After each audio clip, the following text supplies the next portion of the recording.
அஷ்டகணபதி மூல மந்திரம் அகத்தியர் அருளியது.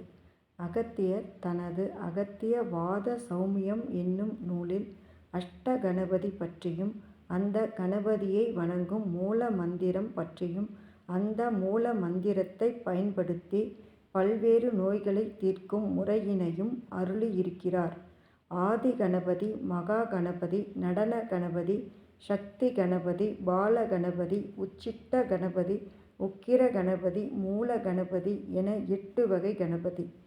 அஷ்ட கணபதி மந்திரம் ஓம் கிளி அங் உங். இம்மந்திரத்தை அமாவாசை அன்று அல்லது உங்களுக்கு படுபக்ஷி இல்லாத நல்ல நாள் பார்த்து ஜெபிக்க துவங்கவும்.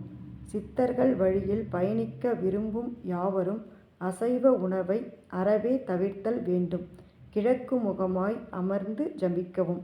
வெள்ளை நிற விரிப்பில் அமர்ந்து ஜபிக்கவும். ஸ்படிகம் அல்லது ருத்ராட்சம் மாலை ஜபத்திற்கு பயன்படுத்தவும். இடது கையில் சிறிதளவு விபூதியை எடுத்து கொண்டு அதில் கணபதியின் சுழியான உ என்பதை எழுதி கொள்ள வேண்டும். பின்னர் அந்த திருநீற்றை பார்த்து கணபதியின் மூல மந்திரத்தை 208 தடவைகள் ஜபிக்க வேண்டும். இப்படி ஜபிக்கப்பட்ட விபூதியை அணிவதால் சுரமுடன் ஜென்னியும் தீருமாம். வஞ்சனை ஏவல்கள் தீருமாம். அத்துடன் பலவித நோய்கள் நீங்குமாம். இது தவிர கரப்பான், கெர்ப்ப நோய்கள், வயிற்றில் இருக்கும் திரட்சிகள் எல்லாம் தீரும்.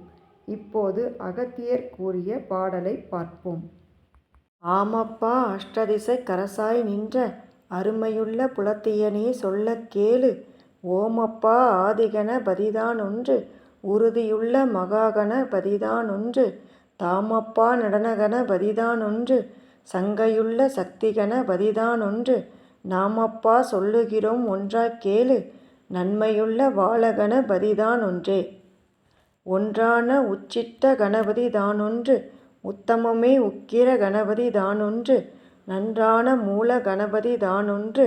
நாட்டமுட அஷ்ட கணபதிக்கு ஒன்றாய் குன்றாத மூல மந்திர சூக்ஷந்தன்னை குறிப்புடனே சொல்லுகின்றேன் குணமாய்க் கேளு. நின்றாடு மூலமடா ஆதி மூலம் நிலையறிந்து ஓம் கிளி அங் உங் என்னே. ஓம் கிளி அங் உங் எண்ணமுடன் இடது கையால் விபூதி வைத்து ஏகாந்த கணபதியின் சுழியை நாட்டி சொன்ன மொழி தவறாமற் சுழியை பார்த்து சுத்தமுடன் ஓம் கிளி அங் உங்கென்று தன்னகமே சாட்சியாய் 208 தான் ஜபித்து விபூதியை நீ கடாட்சித்தகால் முன்னிறைந்த சத்குருவின் கடாட்சத்தால் மூர்க்கமுடன் தீருகின்ற வியாதிகளே. கேளப்பா சுரமுடனே சன்னி தீரும். கெடியான குன்மமுடன் காசந்தீரும். சூலப்பா வஞ்சினையும் ஏவல் தீரும். சுருக்கான பலவிஷமும் தோஷந்தீரும். வாலப்பா கரப்பனொடு கெர்ப்ப ரோகம் வயிற்றிலுள்ள திரட்சியெல்லாம் வாங்கிப் போகும். ஆலப்பா அஷ்டதிசை கரசாய் நின்று ஆதி என்ற பூரணத்தில் அழுந்தலாமே.